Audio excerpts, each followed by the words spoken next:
Hello, everyone, and welcome along. It's Betting Weekly WTA show with me, Nigel Seeley, your host, and our WTA handicapper. It's Rory Jiwani. We haven't spoken for a couple of weeks. Rory, how are you, my friend? I'm okay. Not too bad. The sun's out here. You look, yeah, you look looking, you got the t-shirt on, the hot T-shirt. weather's Yeah, out, yeah. the It's kind curtains of still aren't pulled though. It can't be that. yeah. No, it's weird because I've got this sort of thing in the way because the sun's just coming down, so it's it's not too bad. It's all fine. But no, it's really nice here. Last week has been high 20s, and just a week and a half, I think, week and a half to go before Madrid Open. So Yeah, that was scorching last year, so hopefully it's not quite as well. But and you'll yeah, be over there covering the game for us. Matches are yeah, on the Instagram account. yeah. I'll be there at least a couple of days, hopefully 3, maybe even 4. We'll see how the matches pan out, especially early on. Definitely be there on the Tuesday, which is when the WTA main draw gets underway, and hopefully Thursday and Friday. We'll just see how it pans out, but looking forward to that with Arina Sabalenka defending her title. And Madrid's always a funny one. I mean, we're going to be looking at a funny one, kind of two funny tournaments in a way, because although they're clay, Madrid's on clay, but you've got altitude, so it's a lot quicker. The ball travels a lot faster. And this week we've got Rouen and Stuttgart, both of which are on clay, but both of which are indoors. So again, a bit quicker than the normal clay court conditions that we're kind of used to. Before we come on to this week's conditions, we're going to break them down as we go along. Head across to the BetRivers website. There'll be loads of different markets available. Matt Rory will be covering the Madrid Masters for us in a couple of weeks from the women's perspective. Sean will be out there as well. We might be able to meet up with Sean. He'll be out there doing the men's side of the draw as well. So lots of content to come across on our socials as well. We haven't spoke for a week or so. Last time we spoke to about Charleston, and the year is 2024, and the number one tennis player in the world in current form is Daniela Collins. What's going on in the world? Things gone a bit mad, haven't they? They have. There's not much else to say. I mean, obviously, the last season, she said she's retiring at the end of this season. She's had so many health and injury worries, concerns over the years. And, I looked at Charleston thinking, there's no way she can follow up Miami. She's Fade in round one, I said. What do I know? And she went all the way and won it. And I think I knew our goose was cooked fairly early on. I watched her against Sloane Stephens, and she was absolutely brilliant. I mean, Stephens didn't do a hell of a lot wrong. On current form, she is the best player in the world.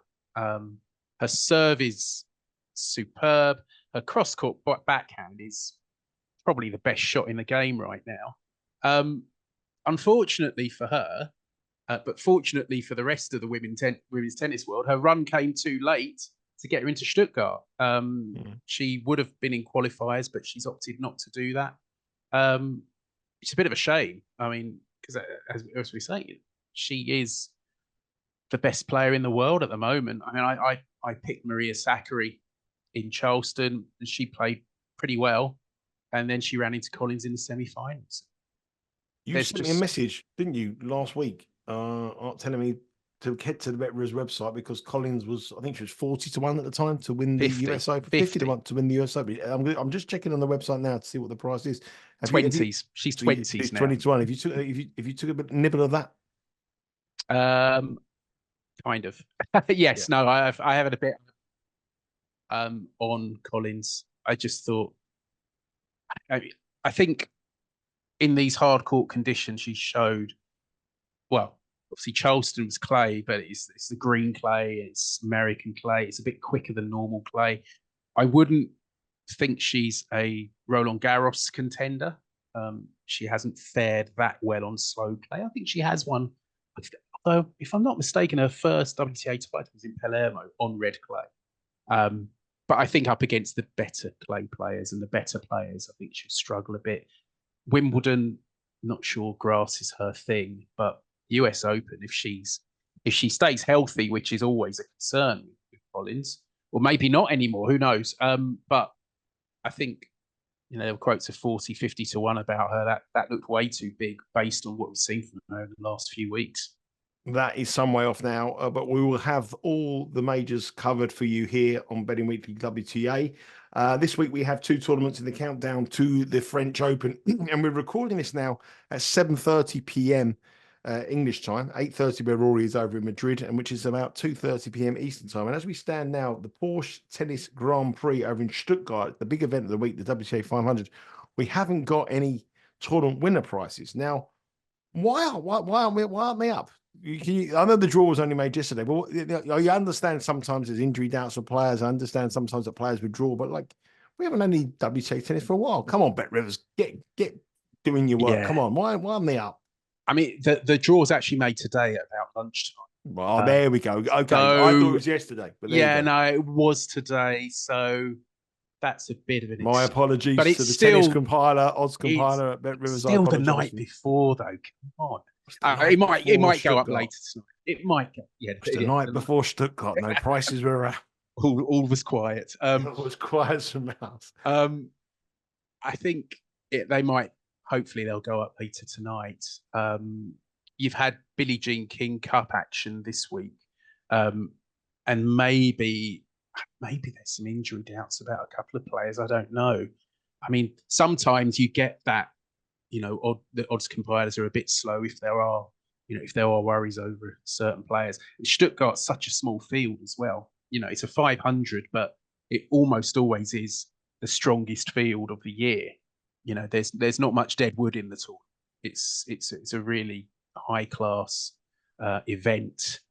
Obviously missing Danielle Collins with the one notable exception. But yeah, I think we've got the draw. We can have a rough idea about the odds. I mean, Swiatek's the two-time defending champion. She is going to be favourite. It kind of depends how short she is, and that will make the market for the rest of the players. Well, let's have a look at the market. Not the market. Look at the draw. And the defending champion is Swiatek. You said she's a two-time champion. She won it in 2023 and 2022. She's going to be the favourite this time around as well. 2021 is won by Ash Barty. 2019 Kvitova. 2018 Pliskova. It's a tournament that has been won by the top players in the world, and the top players in the world are in action here. As Rory said, it's the 32 woman draw. The top seed in top half is Swiatek. The top four seeds have bye through to the round of 16. So Swiatek is through to the last 16. Rybakina is through to the round 16. Corey Goff is through to the round 16, and Sabalenka. So the top four players are all the way through there. The top four in the world are in action here, and then it's just a question of who meets them in that last 16 stage. If it went to the draw, it would be Swiatek against Ostapenko in the top quarter. Rybakina will play Jabeur, but Jabeur's had all the problems, and there's probably some alternatives in that section. Zheng will play Goff, and Vondrousova will play Sabalenka. But along the way, there's some very dangerous opponents and some players who are playing exceptionally well, and some young players coming through. So it's a really good draw, but unfortunately, we don't have any odds. Now, we can't give an official pick because we can't have a pick without any odds, Rory. But we can give stats, we can give trends, we can give leans, we can give an advice of a player that we think might be of interest at a particular price. As you say, it's indoors, it's clay, it's different. What have we got to find for a winner here? Well, a first place to start, as always, is the court speed. And last year, Stuttgart was 7th overall for service hold percentage, 71.9, which is a figure you'd associate with a grass court. One of the highest for first serve win percentages as well at 67.5. The fastest clay conditions on the tour by a street, faster than a lot of the grass tournaments, including Wimbledon, which would kind of make you think Swiatek would be vulnerable, especially against a big server. But she's won it the last 2 years. There are some sort of, points against her, perhaps. I mean, when she won 2 years ago, she only just got past Ludmila Samsonova in the semi-finals, 7-5 in the third. She thrashed Arina Sabalenka 6-2, 6-2 in the final that year. Last year, she dropped the opening set to Karolina Pliskova, former winner, as you mentioned, in the quarterfinals. Ons Jabeur had to pull out injured early in the semis. And then Swiatek beat Sabalenka again in the final 6-3, 6-4. Sabalenka's been beaten in 3 finals in a row. She went down in 3 sets to Barty in 2021. In 2019, Kvitova beat Anett Kontaveit who was a player with very little clay pedigree in the final. Pliskova defeated Coco van der Vey in the 2018 final. I mean, that's two, hate to say serve bots, but that seems to be the language being used about, big servers who don't have a hell of a lot else to their game. But van der Vey was a big server and was not a clay court player by any stretch of the imagination. So with the exception of Swiatek in the last 2 years, it's been won by players who prefer faster conditions and not necessarily those who are good on clay. I mean, Kvitova is not a great player on clay, although she has got wins had 3 wins in Madrid because it's quicker. So, it's not a normal clay court tournament, but Swiatek still won the last 2.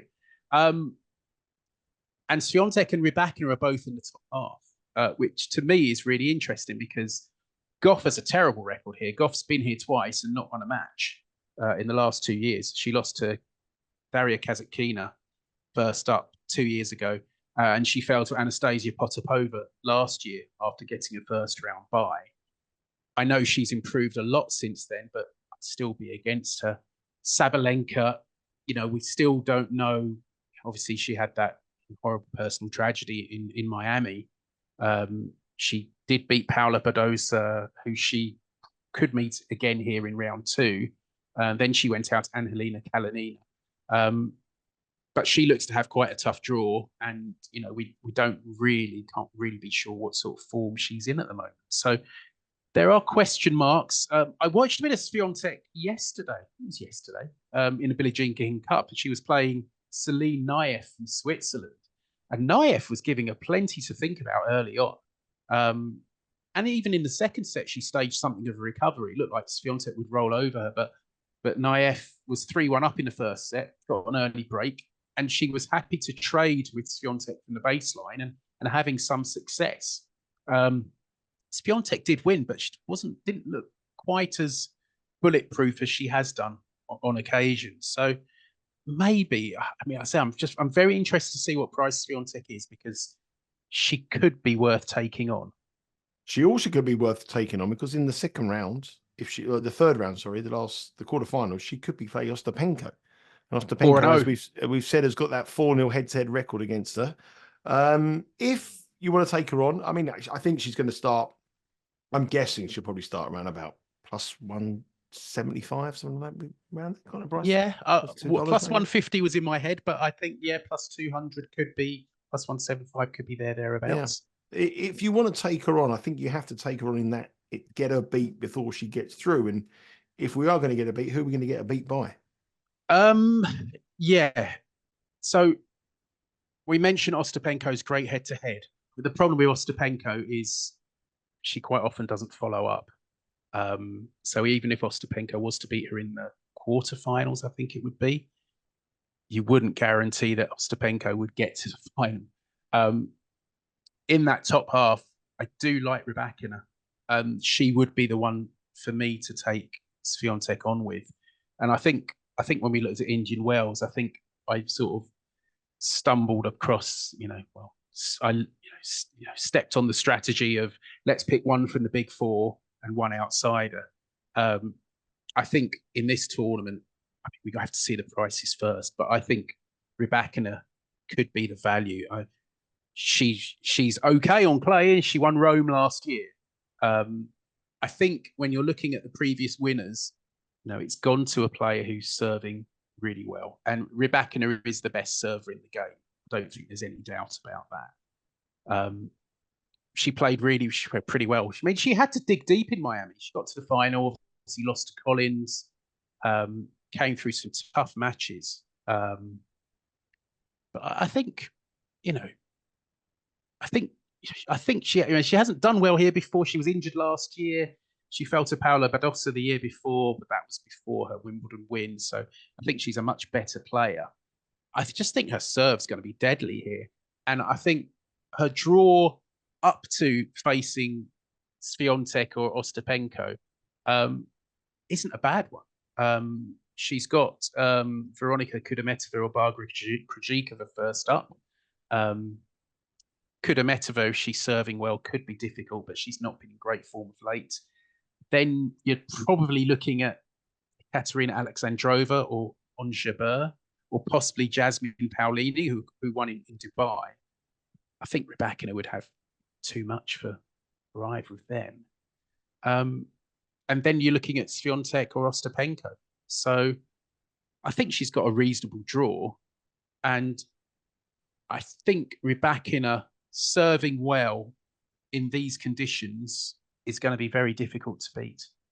So Rybakina will be our pick here. Indoor, fastest conditions, faster than Wimbledon. It's clay. Don't let the clay deceive you. This is quick. So Rybakina with the serve. I think the bookies might look at this. I think it's clay and you might get a better price, but this is quicker than Wimbledon conditions, which is a real important factor to have in your head, not only for the outright market, but for the match bets as well. Unfortunately, we can't give an official pick on it because we don't have any odds just as yet, but Rybakina would be Rory's bet. Obviously, with price dependent, Rory will probably, I haven't asked you yet, but I'm sure he will. Rory will put some stuff on the Twitter page or put some stuff on our social media page when the draw comes out and give you a little bet that he does like.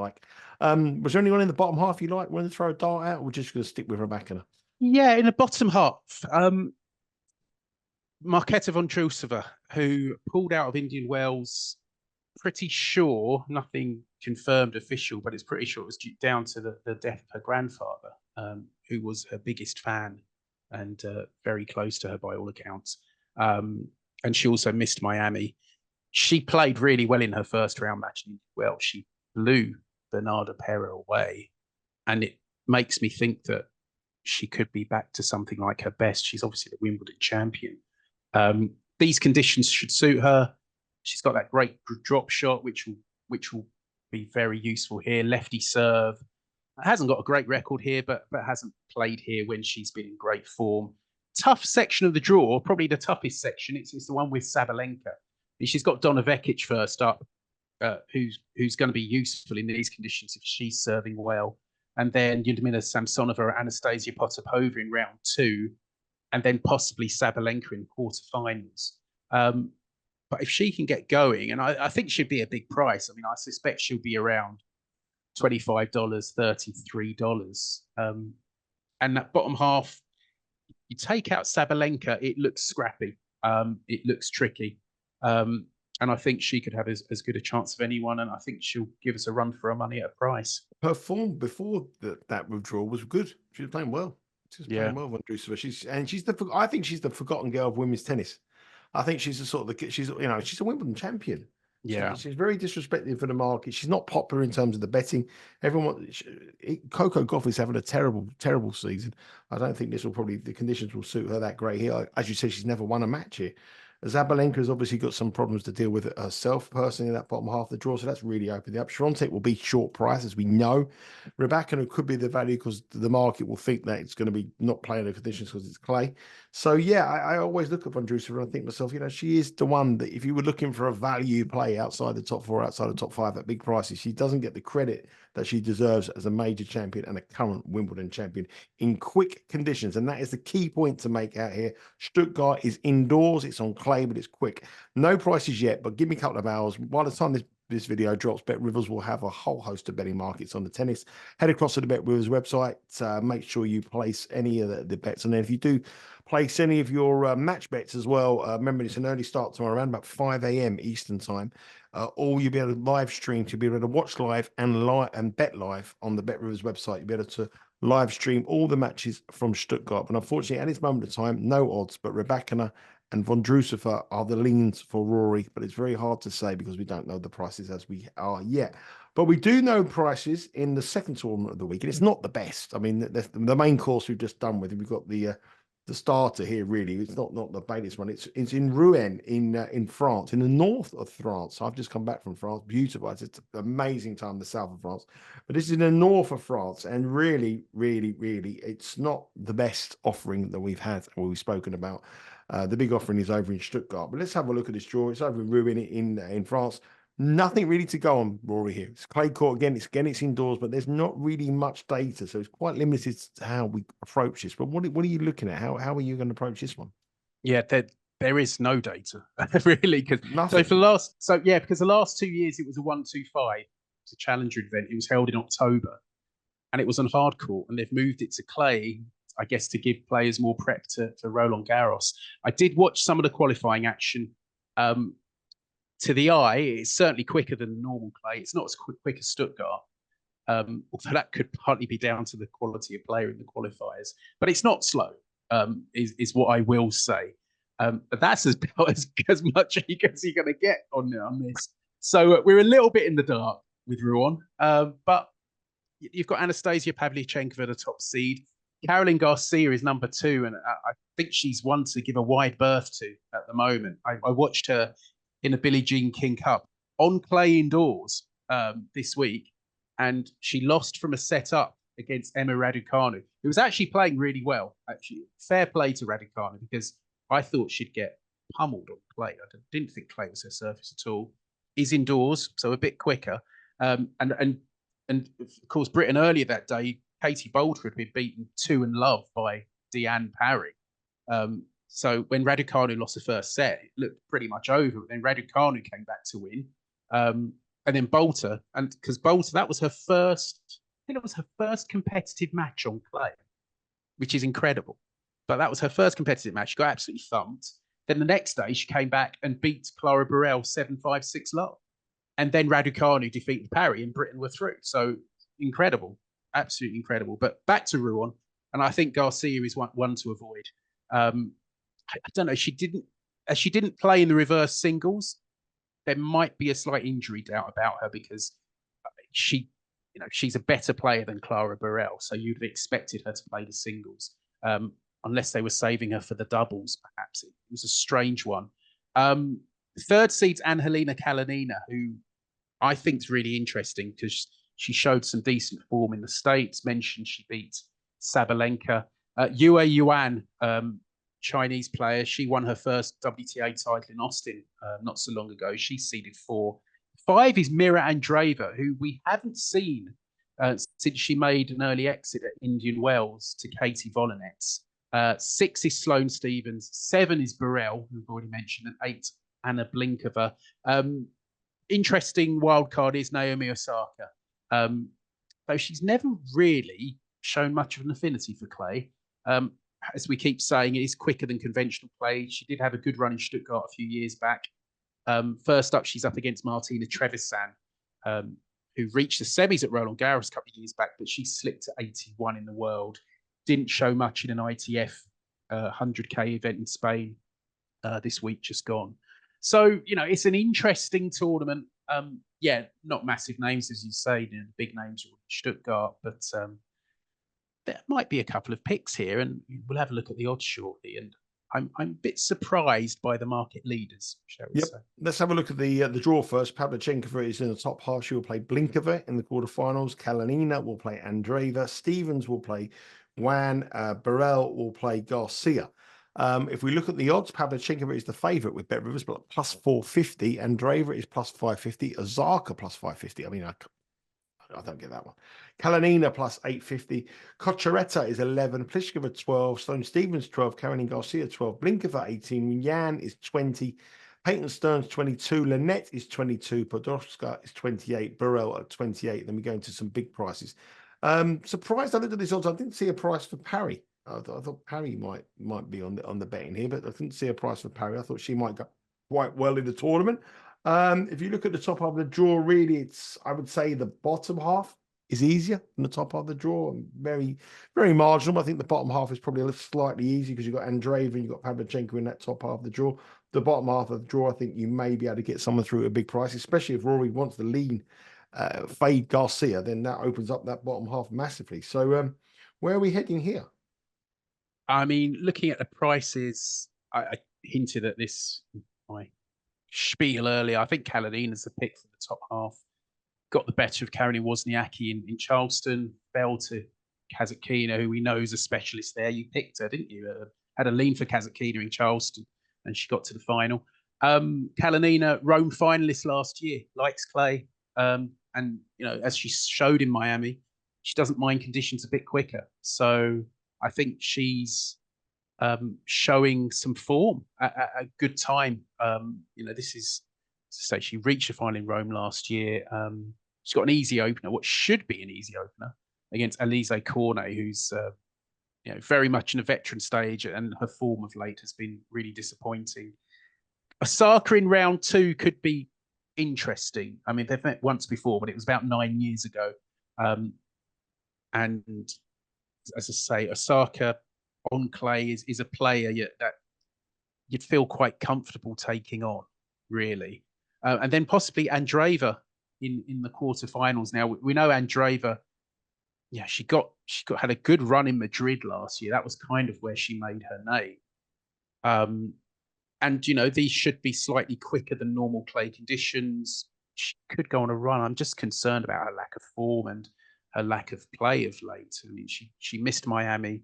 She hasn't played since Indian Wells. She's got Nadia Podoroska first up, who is a good clay court player, although how these quicker conditions they might not suit her. But Andreeva at a plus 550 looks awfully short to me in the top half.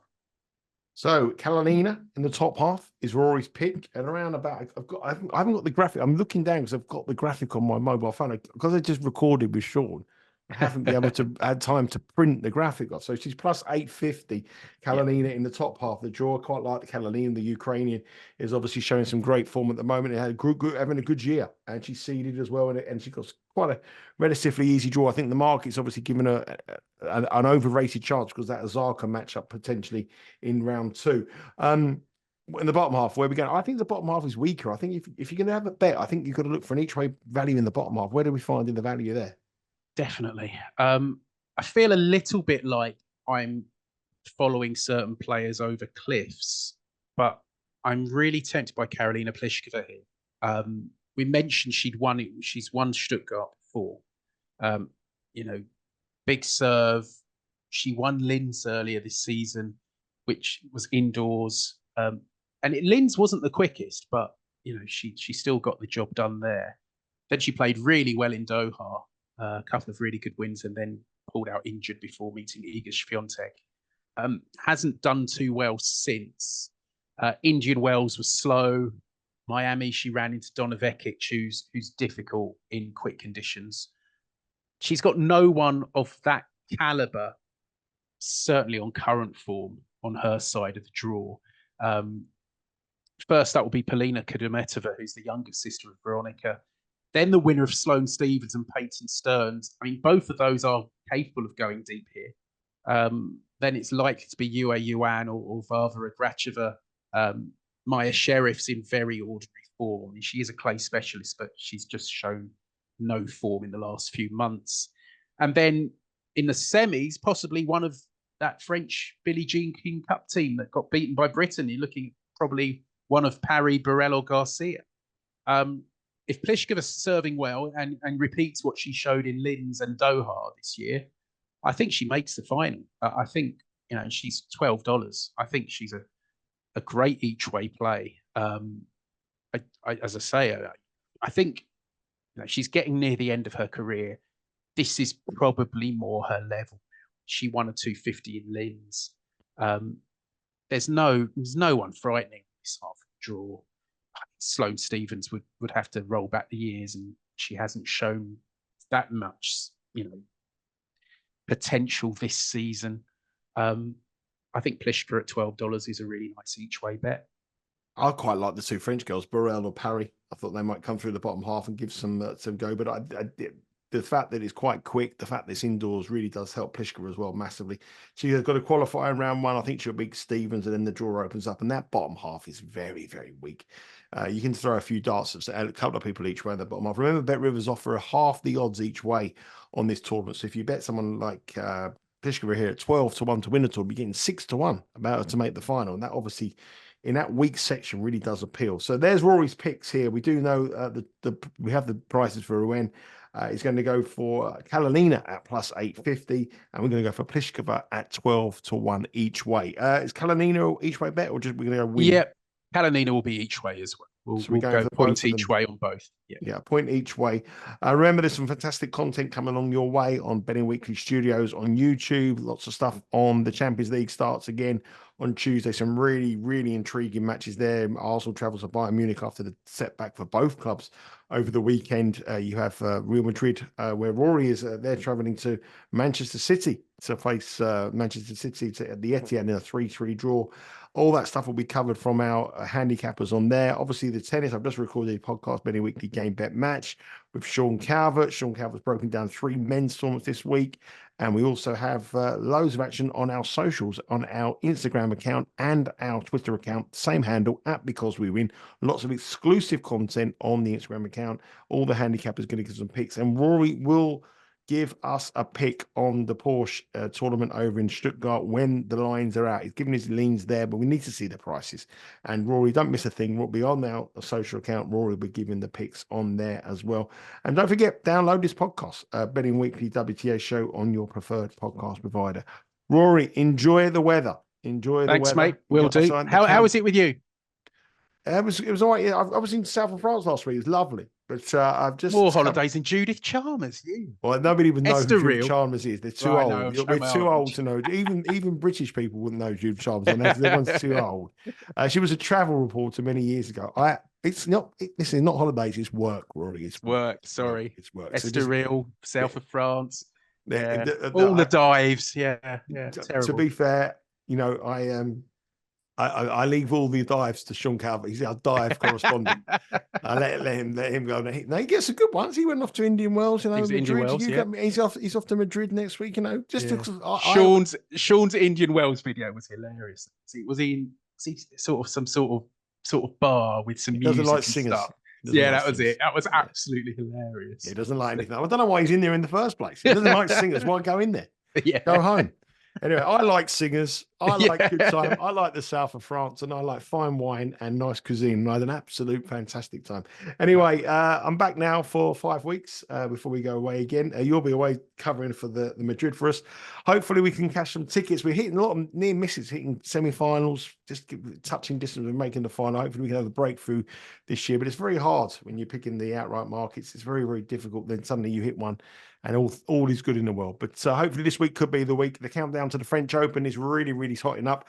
No women's tennis last week, but now head across the Porsche Open. Make sure it's Stuttgart. There will be odds coming soon, and that is the big tournament. And remember to stay across all the content on @becausewewin on our social pages. That's it for today. Take care, Rory. I'll speak to you again next week. All the very best, and good luck with your pages.